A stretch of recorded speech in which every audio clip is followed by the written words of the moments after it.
Loneliness doesn't kill you all at once. It teaches you how to disappear slowly. I heard that somewhere years ago, back when people still looked me in the eyes instead of my bank account. Back when my penthouse still felt like a home instead of a museum built for one exhausted man. Every night in Manhattan looked the same from the 47th floor. Rain sliding down the glass. Yellow taxi lights bleeding through the fog. Half-finished whiskey on the marble counter. Silence thick enough to hear my own breathing. I owned companies in 3 states. People waited 6 months just to get 10 minutes on my calendar. But every night at exactly 3:17 a.m., I sat alone in the dark like a man waiting for something he couldn't buy. Sleep stopped visiting me 2 years ago. Doctors called it stress. Therapists called it unresolved grief. The truth was simpler. I had built a life so cold that even my own heartbeat sounded unwelcome inside it. That was the night Claire Bennett walked into my apartment for the first time. I barely looked at her. Another maid from the agency. Another quiet employee in a neat black uniform trying not to touch anything expensive. I kept staring out the window while she cleaned the living room behind me. Soft footsteps. The faint sound of dishes. Cabinet doors opening carefully like she was afraid to disturb the ghosts in the room. Then I heard her voice. Gentle. Calm. Have you eaten tonight, Mr. Cross? I frowned. Not because of the question. Because I couldn't remember the last time someone asked me that without wanting something in return. I turned around slowly. She stood near the kitchen island holding a white dish towel against her chest. Blonde hair tied loosely behind her neck. Pale skin glowing softly under the pendant lights. No heavy makeup. No nervous smile. Just tired blue eyes watching me like I was a human being instead of a headline. That's not part of your job, I told her. Most people would have apologized immediately. Claire didn't. She glanced at the untouched whiskey beside me. Neither is drinking dinner. Then she walked into my kitchen like she belonged there. I should have fired her. Instead, I sat there listening to the quiet sound of a pan warming on the stove at nearly 4 in the morning. Butter sizzling. Cabinet doors opening. The scent of garlic and rosemary slowly filling the empty penthouse. It felt wrong. And somehow dangerous.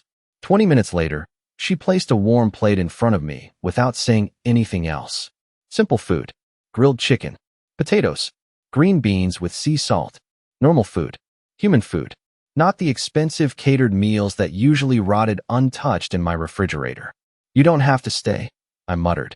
Claire adjusted the sleeve of her uniform. I know. But she stayed anyway. I ate in silence while rain pressed softly against the windows behind us. She cleaned quietly beside me, humming something under her breath I didn't recognize. For the first time in months, the apartment didn't feel dead. And when she finally walked toward the elevator around 5 a.m., I noticed something strange. I didn't want her to leave. That scared me more than anything. People think loneliness is silence. It is not. Loneliness is hearing the elevator doors close after the only person who made your home feel warm walks away. After Claire left that first morning, I stood there longer than I should have, staring at the empty hallway outside my penthouse. The air still smelled faintly like rosemary and soap. It bothered me how much I noticed that. I had meetings that day, investors flying in from Chicago, a dinner reservation at a private club downtown, important people waiting for me to make important decisions. None of it stayed in my head longer than 5 seconds. All I could think about was the girl who looked at me like I was worth speaking softly to. By the second night, I found myself checking the clock every 15 minutes. That irritated me even more. I was Damien Cross. Men twice my age became nervous when I entered a room.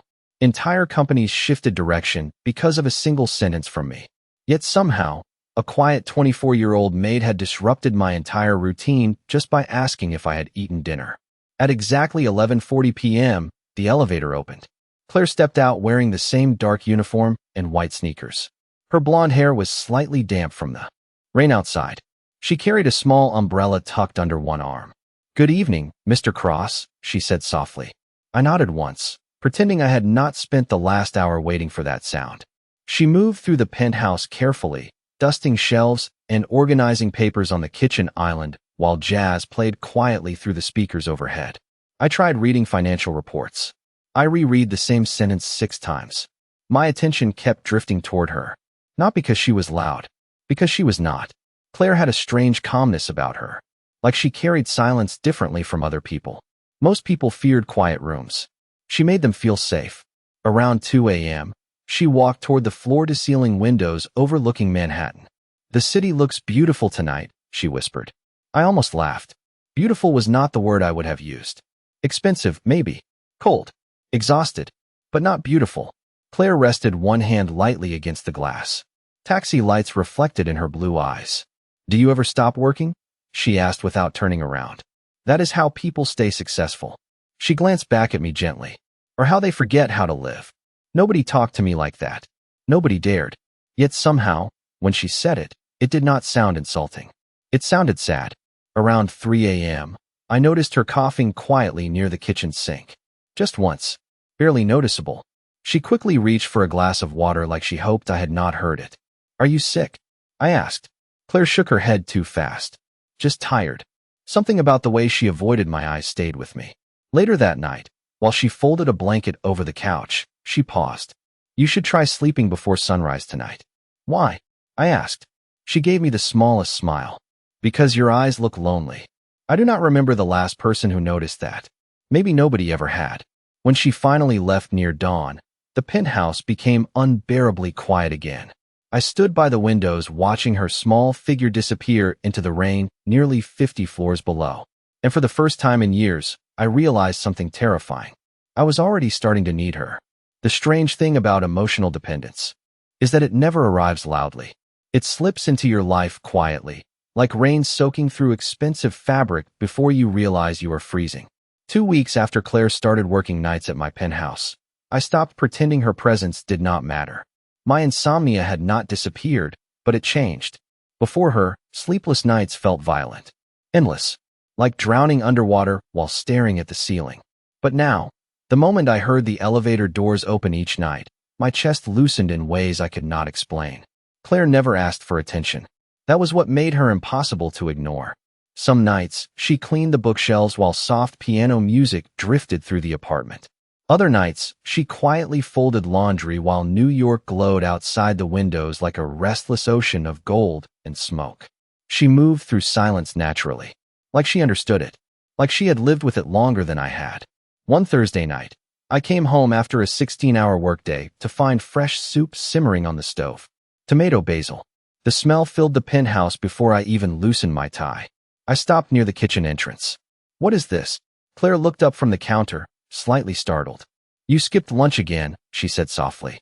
"How do you know that?" She gave a tiny shrug. "Your assistant called 3 times today. You ignored all of them." I stared at her longer than necessary. Nobody noticed things like that about me anymore. People noticed my money, my schedule, my reputation. Claire noticed when I forgot to eat. "You should not take care of me," I muttered quietly. She lowered her eyes toward the soup. "Maybe nobody else does." That sentence stayed inside my head all night. Around midnight, she opened the balcony doors slightly to let cool air inside. Manhattan lights flickered beneath us. Sirens echoed faintly somewhere downtown. Claire stood near the railing wrapped in a cream-colored cardigan over her uniform. The wind moved softly through her blonde hair. "You ever think about leaving New York?" she asked. "No, why not? Everything I built is here." She looked down at the streets below us. "Sometimes people build prisons and call them accomplishments." I almost smiled at that. "And what about you?" I asked. "What do you mean? What are you running from?" For a second, her expression changed. Tiny, almost invisible. Sadness crossed her face so quickly I nearly missed it. Then she smiled again. "Everybody is running from something, Mr. Cross." Later that night, I walked past the guest bathroom and noticed the light underneath the door. A soft coughing sound followed. Weak. Painful. I stopped instinctively. "Claire." Silence. Then running water. A few seconds later, she opened the door with a calm expression already back on her face. Too calm. "Are you all right?" I asked. "Just tired." Again. "Always tired." She walked past me before I could say anything else, but I noticed her hand pressing lightly against her ribs for half a second. Tiny details. Small cracks. The kind most people ignore. But I was starting to memorize her now. The way she tucked loose strands of hair behind her ear while thinking. The way she hummed softly while cleaning glass surfaces.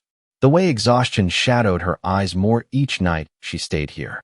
Around 4 a.m., I found her asleep on the couch for the first time, curled beneath a gray blanket with one hand under her cheek.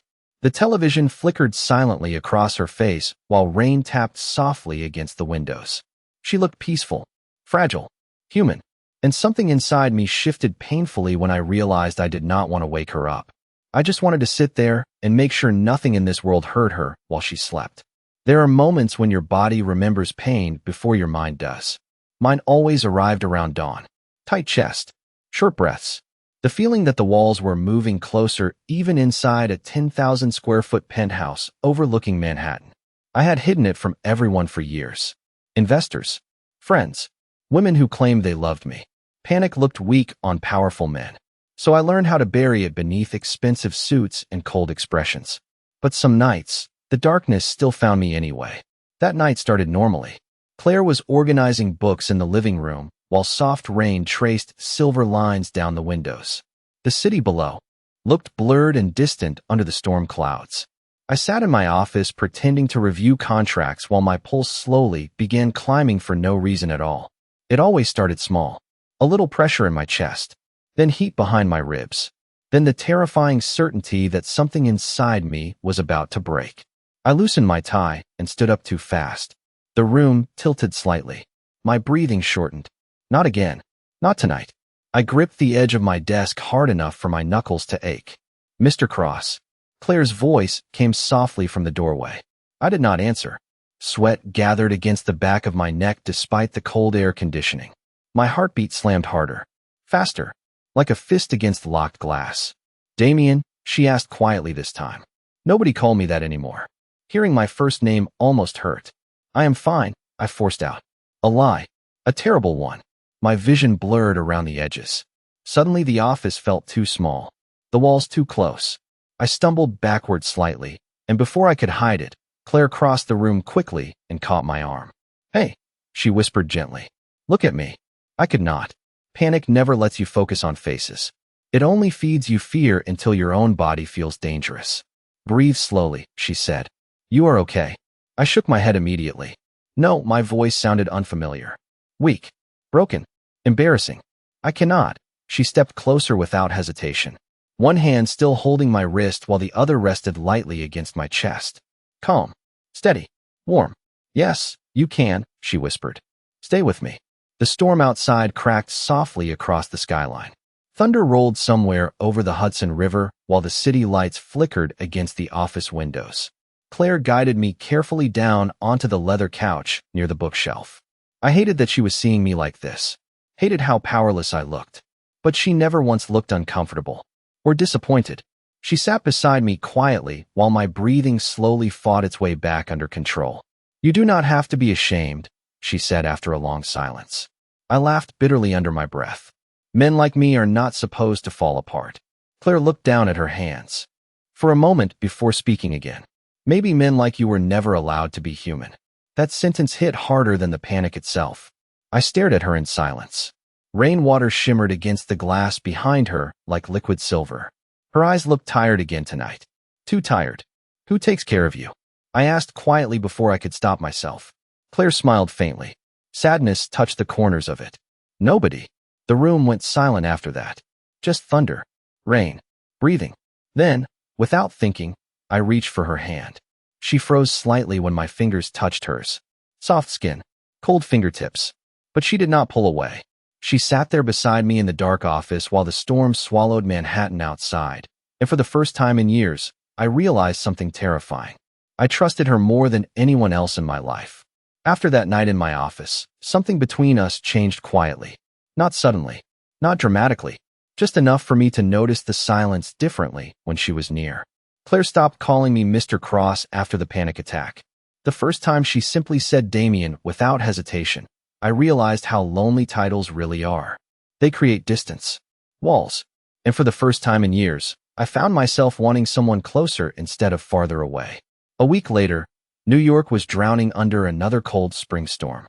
Rain hammered the windows hard enough to blur the skyline completely. The city lights looked underwater, distorted. I returned home close to midnight, exhausted from meetings that felt meaningless the entire day. The moment I stepped inside the penthouse, I smelled cinnamon, warm bread, coffee, home. Claire stood barefoot near the kitchen counter in an oversized cream sweater instead of her usual uniform. Her hair fell loosely over one shoulder, while soft jazz drifted through the apartment speakers. She looked up quickly when she heard me. "You are home early," she said. I stared at her for a second too long. Nobody had ever made this place feel alive before. "You baked?" I asked quietly. Claire glanced down almost shyly. "You looked stressed yesterday." That answer did something dangerous to me. People spent years trying to impress me with expensive gifts, reservations, luxury vacations. Claire Bennett made homemade cinnamon bread at midnight because she thought I looked tired. And somehow that mattered more than all of it. I loosened my coat slowly while thunder rolled across Manhattan outside. "You should not take care of me like this," I murmured again. Claire smiled faintly while pouring coffee into 2 mugs. "Maybe I want to." We sat near the windows while rain covered the glass in silver streaks. No television, no phones, just the sound of the storm and the city breathing beneath us. Claire tucked one leg underneath herself on the couch while holding her coffee carefully with both hands. She looked exhausted tonight. Pale. More than usual. "Did you sleep at all today?" I asked. "A little." Lie. I could hear it immediately now. She took a small sip before coughing softly into her sleeve again. My chest tightened instinctively. "Claire, I am okay. You always say that." She looked away toward the storm outside. Silence settled between us for several seconds before she spoke again. "You know what scares me about rich people?" I almost smiled. "What?" "They think money can protect them from losing people." Her voice sounded distant when she said it. Sad in a way I did not understand yet. "And you?" I asked quietly. "What scares you?" Claire stared down into her coffee cup for a long moment. "Being forgotten." Something about those words hit me harder than they should have. Because the terrifying truth was that I could already remember everything about her. The sound of her footsteps. The way she folded blankets neatly before sunrise. The tiny line that appeared between her eyebrows when she was worried. The way my apartment felt empty before she arrived each night. Thunder cracked loudly outside, making the windows tremble softly. Claire flinched slightly at the sound. Without thinking, I reached for her hand again.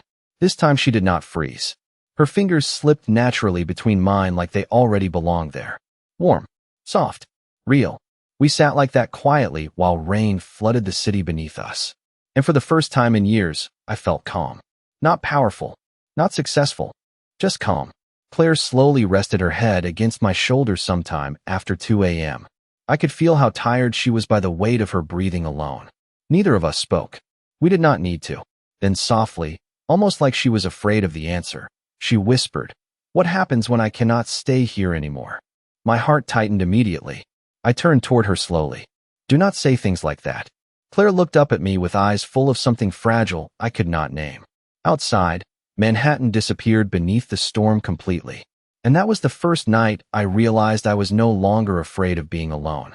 I was afraid of losing her. Some people leave your life loudly, slamming doors, screaming goodbye. Others disappear quietly, and somehow that hurts more. The morning Claire vanished started with sunlight. Real sunlight. Warm gold spilling across the penthouse windows after days of rain. I remember noticing it because Claire loved mornings like that. She always opened the curtains wider on clear days like she wanted the light to reach every corner of the apartment. I woke up around 8 a.m. on the couch for the first time in months without anxiety clawing at my chest. The blanket smelled faintly like her shampoo. Vanilla. Clean linen. Safe. I smiled before I even opened my eyes fully. Then I realized the apartment was completely silent. Too silent. "Claire." No answer. I stood slowly, expecting to hear dishes in the kitchen or soft music somewhere down the hallway. Nothing. The penthouse felt empty in a way that immediately made my stomach tighten. I checked the kitchen first. Cold coffee sat untouched beside the sink. 1 mug instead of 2. Strange. Claire never left without cleaning everything before sunrise. I walked toward the guest hallway. Her sweater from last night was gone from the chair near the balcony. The bathroom light was off. Bed untouched. Something felt wrong now. Deeply wrong. "Claire." Louder this time. Still nothing. I reached for my phone instinctively and called her. Straight to voicemail. Once. Twice. 3 times. My chest started tightening again, but this time it was not panic. It was fear. Real fear. I walked quickly through every room in the penthouse like somehow she might still be hiding there. Office. Balcony. Laundry room. Nothing. Then I noticed the envelope resting neatly on the marble kitchen counter. My name written across the front in small, careful handwriting. Damien. Not Mr. Cross. Just Damien. My hands actually shook opening it. Inside was a single folded page. I only made it halfway through before the words blurred together. You made me feel less alone. I did not expect that to happen. Please do not look for me. That last sentence hollowed something inside my chest instantly. I looked around the apartment again, suddenly noticing all the tiny pieces of her missing from it. The soft cardigan draped over the couch was gone. The jazz playlist no longer playing from the speakers. The smell of cinnamon had faded completely, like she had erased herself carefully while I slept. Then I saw it, near the leg of the couch. A small orange prescription bottle half hidden beneath the coffee table. I picked it up slowly. My pulse stopped cold when I read the label. Cardiac medication. Severe heart condition. Refill overdue. For a moment, the entire room felt distant, like the city itself had disappeared beneath me. All those nights, she looked exhausted. The coughing, the trembling hands, the way she pressed against her ribs when she thought I was not looking. Claire had been sick the entire time, and somehow I never forced myself to see it.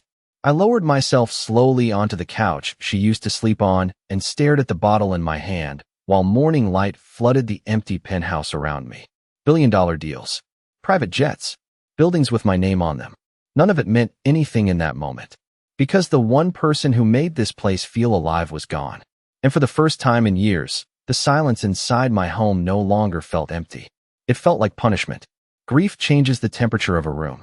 After Claire disappeared, my penthouse felt cold no matter how high I turned the heat. Days blurred together strangely after that. I stopped opening the curtains. Stopped answering calls. Meetings were canceled without explanation. Investors waited downstairs for hours while I sat alone in the dark staring at a prescription bottle with Claire's name printed across the label. Claire Bennett. Severe cardiomyopathy. I must have read those words 1,000 times. Every time, guilt hit me harder, because all the signs had been there. The coughing, the exhaustion, the trembling hands she tried to hide in her sleeves. I saw everything except the truth. One afternoon, my assistant Olivia arrived unexpectedly, carrying a stack of contracts. Damien, you cannot keep disappearing like this, she said carefully while standing near the kitchen island. I barely looked at her. Reschedule everything. You already missed the Chicago acquisition. Then cancel it. She stared at me in disbelief. You built this company for 15 years. I laughed quietly without humor. And what exactly did it buy me? Silence filled the penthouse after that. Olivia glanced around the apartment slowly. The untouched coffee cups. The blankets still folded carefully on the couch where Claire used to sleep. The fresh flowers dying in a vase near the windows because nobody remembered to change the water anymore. This is about the girl, is it not? She asked softly. I did not answer. I could not, because saying Claire out loud somehow made losing her feel more real. That night, I walked into the guest bathroom for the first time since she left. Her toothbrush was gone. So were the small bottles of shampoo she kept beneath the sink. But one thing remained. A tiny silver hairpin near the mirror. I picked it up slowly and just stood there holding it like something sacred. That was the moment I realized how deeply she had entered my life. Not through grand gestures. Through small things. Tiny human details. The kind that survive after someone leaves. Around midnight, I found myself replaying every conversation we ever had. Who takes care of you? What scares you? Do not look for me. That last sentence haunted me the most. Because people only say that when some part of them hopes you will anyway. I stopped sleeping entirely after the first week. I would sit near the windows watching Manhattan flicker beneath me while wondering where she was. Whether she had enough medication. Whether she was alone. Whether she missed me even a little. One rainy evening, I finally opened the voicemail notification she left the night before disappearing. Her voice filled the dark penthouse softly. Fragile. Tired. Damien. I am sorry. I just did not want you watching me get worse. My chest tightened instantly. I closed my eyes while listening. You made me happy. Happier than I expected to be. A shaky breath followed. But people like you deserve futures. And mine feels smaller every day. The message ended there. No goodbye. Just silence. I replayed it 3 times before realizing tears were running down my face. Actual tears. I had not cried since my father's funeral 13 years ago. Money teaches men how to control rooms. Power teaches them how to control fear. But love humiliates you. It strips every defense away until all that remains is truth. And the truth was devastatingly simple. Claire did not leave because she stopped caring about me. She left because she thought dying beside me would destroy me. Around 4 a.m., I finally stood up from the couch and looked out over Manhattan again. The city still glowed endlessly beneath the rain. Cold, beautiful, unreachable. Then I grabbed my coat for the first time in days. Because suddenly I understood something Claire never did. She thought I was afraid of losing her. But the real terror was never getting the chance to find her again. Finding Claire turned out to be harder than buying companies, harder than negotiating billion-dollar contracts, harder than surviving my own loneliness. Because people who are preparing to disappear learn how to leave very little behind. I spent the next 2 weeks searching anyway. Private investigators, hospital contacts, agency records. Every connection I had in New York suddenly mattered less than one exhausted girl with tired blue eyes and a weak heartbeat. The Maid agency refused to tell me much at first. Confidentiality policies, legal excuses. I nearly lost my patience until an older receptionist quietly handed me a folded piece of paper when nobody else was looking. She used to mention the ocean a lot, the woman whispered softly. Said it was the only place she could breathe without feeling trapped. That clue stayed with me. Claire hated crowded places, loud restaurants, busy streets. She always looked calmer whenever rain hit the windows or when the city sounded distant. I started searching coastal towns north of Manhattan, Connecticut, Rhode Island, small quiet places where nobody cared who Damien Cross was. During the drive, I realized something uncomfortable. For years I had believed love meant protecting someone with money, solving problems, fixing lives. But Claire never asked me for any of that. She only wanted peace. And somehow I had missed it because I was too busy trying to control everything around me. 3 days later, I found her by accident. A tiny seaside town in Maine with fewer than 4,000 people. Cold wind, gray skies, salt in the air. I spotted her through the window of a small bookstore near the harbor. She sat alone in a corner chair wearing a thick cream sweater, reading quietly while a cup of untouched tea rested beside her. My chest stopped moving for a second. She looked thinner, paler, fragile in a way that physically hurt to see. But she was real, alive. I stood outside the bookstore window longer than I should have because suddenly I was terrified. Not of rejection, of seeing how much worse she had become. Then Claire looked up. Her eyes widened instantly when she saw me standing there. Shock crossed her face first. Then sadness. Then something softer I could not survive seeing for too long. I walked inside slowly. The little bell above the bookstore door chimed softly between us. Neither of us spoke at first. You should not have come, she whispered finally. Hearing her voice again after weeks of silence nearly destroyed me. You left, I answered quietly. Claire lowered her eyes toward the tea in her hands. I was trying to protect you. I laughed bitterly under my breath. From what? Loving you. Her eyes filled immediately, but she looked away before the tears could fall. That was when I noticed the oxygen monitor tucked discreetly inside her coat pocket. Tiny, white, devastating. Claire. She shook her head softly before I could continue. Please do not. Look at me like that. Like what? Her voice trembled slightly. Like I am breaking your heart. The truth was she already had. Not because she was sick. Not because she disappeared. Because somewhere between midnight conversations and rain against penthouse windows, Claire Bennett had become the only place in the world where I ever felt human. I slowly sat down across from her, while cold ocean wind rattled the bookstore windows beside us. You once told me rich people think money can protect them from losing people, I said quietly. Claire stayed silent. I leaned forward slightly. You were right. Her lips trembled. Damien. But you were wrong about something else. She finally looked up at me fully then. I could see exhaustion in her eyes now. Fear. Love. Surrender. And for the first time in my life, I stopped trying to sound powerful. You do not get to decide alone whether I stay, I whispered. Because losing you slowly is still better than never seeing you again. The last thing Claire ever gave me was not love. It was perspective. I stayed in Maine for the next 3 months. Not because business allowed it. Because nothing else in my life mattered enough to pull me away from her anymore. I stopped wearing expensive suits. Stopped checking stock prices every hour. Most mornings began the same way now. Coffee brewing in the tiny seaside rental house. Gray waves rolling against the rocks outside the windows. Claire wrapped in blankets near the porch, watching the ocean like it was telling her secrets only tired people could understand. Some days were better than others. On good mornings, she smiled more, walked slowly beside me near the harbor while cold wind tangled her blonde hair across her cheeks. On difficult days, even climbing the porch stairs exhausted her. I learned how to recognize pain in silence. The slight tightening around her eyes. The careful way she breathed after laughing too hard. The way her fingers searched for mine whenever her heart struggled. One evening near sunset, we sat together on an old wooden bench overlooking the water. The sky glowed gold and pale pink across the horizon, while seagulls drifted lazily over the waves. Claire leaned against my shoulder quietly beneath a thick wool blanket. She looked smaller now, fragile in ways that terrified me every single day. "You miss New York?" she asked softly. I looked out at the ocean. "Not once." She smiled faintly. "Liar. I spent years building a penthouse just to avoid being alone in it." I turned toward her carefully. "Then you walked in carrying grocery bags and cinnamon bread and ruined the entire illusion." Claire laughed quietly at that. Weak but real. God, I love that sound. We stayed silent for a while after that. The kind of silence that no longer felt empty between us. Then Claire looked down at her hands.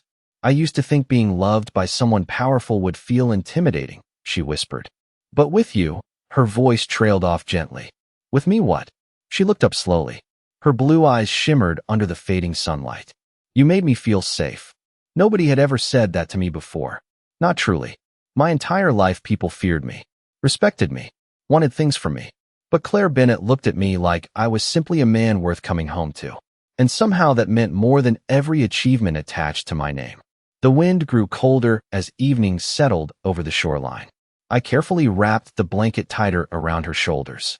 Claire watched me quietly while I adjusted it beneath her chin. "You know something strange?" she asked softly. "What?" A faint smile touched her lips. "You stopped looking lonely." That nearly broke me. Because she was right. The man who once sat alone in dark Manhattan rooms no longer existed. Claire had changed me without ever asking for anything in return. She taught me how to slow down, how to listen, how to care about another human being without trying to control the outcome. Most importantly, she taught me that love is not measured by how long you keep someone. It is measured by how deeply they change you while they are there. The sun slowly disappeared beneath the ocean horizon while Claire rested her head against my chest. I held her carefully, listening to the rhythm of her breathing and the distant crash of waves against the rocks below us. And for the first time in my life, I finally understood something money could never buy. Peace. Real peace. It does not come from power, or status, or penthouses overlooking cities that never sleep. Sometimes it arrives quietly at 3:17 in the morning wearing a Maid uniform and asking if you have eaten dinner. And sometimes the person who enters your life looking the weakest becomes the very reason you learn how to live again.